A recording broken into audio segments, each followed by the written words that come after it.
Standard 8 History, lesson number 5, Social and Religious Reforms.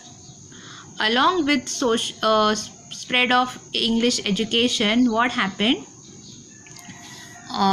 There was a spread in new thoughts, new ideas, and new philosophy. Indians were also introduced to Western thoughts and culture. Due to it, then there were changes in social, religious, economic, and cultural aspects of Indian society.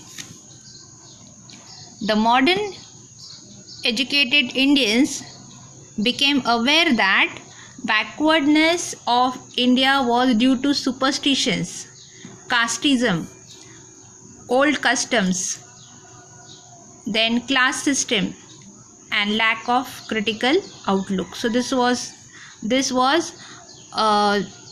found by the modern educated Indians, and they came to know, they got aware.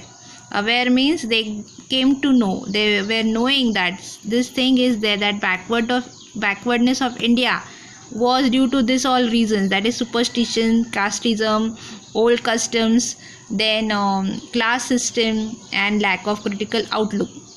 And it was necessary, they felt, who felt? The modern educated people, Indians. They felt that it was necessary to eradicate this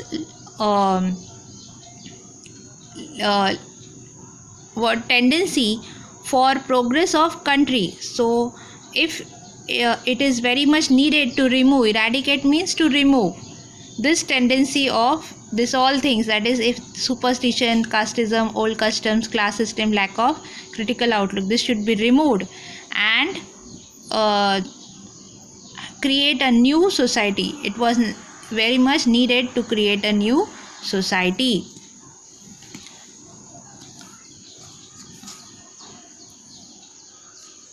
And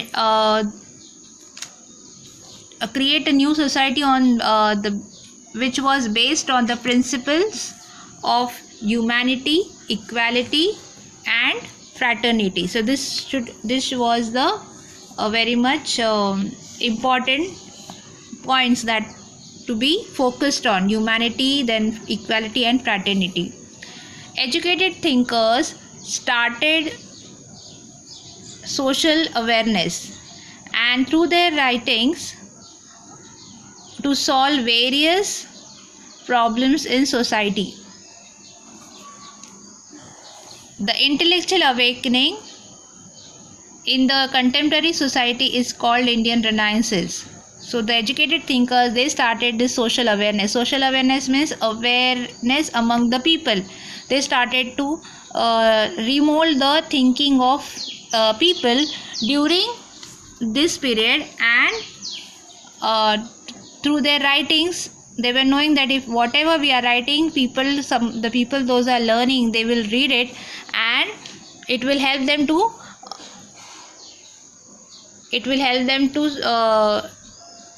get motivated and change their outlook and views and behavior.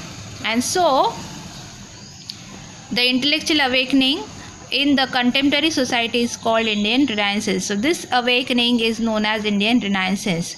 Now, era of religious and social reforms. We are going to see that in 1828, Raja Ram Mohan Roy established the Brahmo Samaj in Bengal. He studied many languages and religions. He developed Advaita philosophy. He opposed sati practice, child marriage, parda system. So he was a very learned person. He studied many languages and religions, and he opposed this sati practice, child marriage, parda. He was against this system. He promoted widow remarriage and female education. So he promoted this, that the widows who were there, they were ought to get married again, and they are having equal right to have their future. They can live their life in a better way. He founded Hindu College in Calcutta. created awareness through newspapers, newspaper known as Samvad Kaumudi. So he was having this all reformation.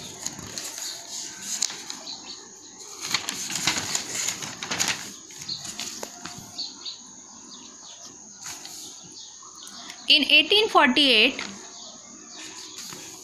Paramahansa Sabha, that is the Pratna Samaj, was established by Dadoba Pandurang Tarkhadkar. Then in 1873, Satyashodhak Samaj was started by Jyotirao Phule, Mahatma Jyotirao Phule. Then in 1875, Arya Samaj was founded by Swami Dayanand Saraswati. Then in 1897, Ramakrishna Mission was established by Swami Vivekanand.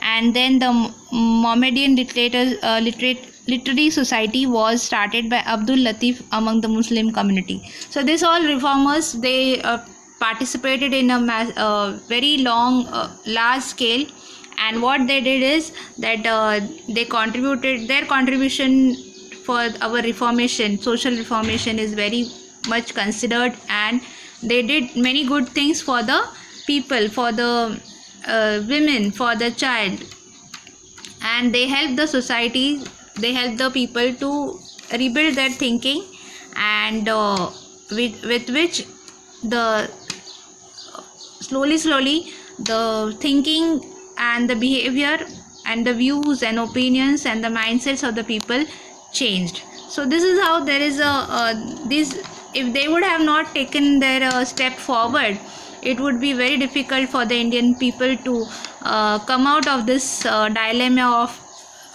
very orthodox type of thinking, and our society would be still behind many years back. So these all people, with their positiveness and their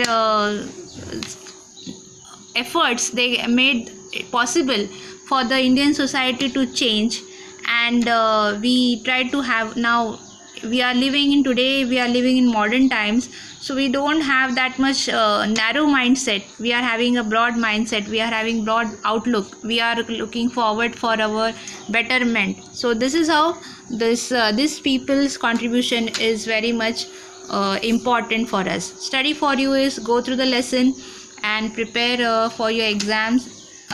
Do solve the exercises and read the lesson properly. Years and events, objective questions, true or false, everything that is there. So prepare yourself and complete the notes.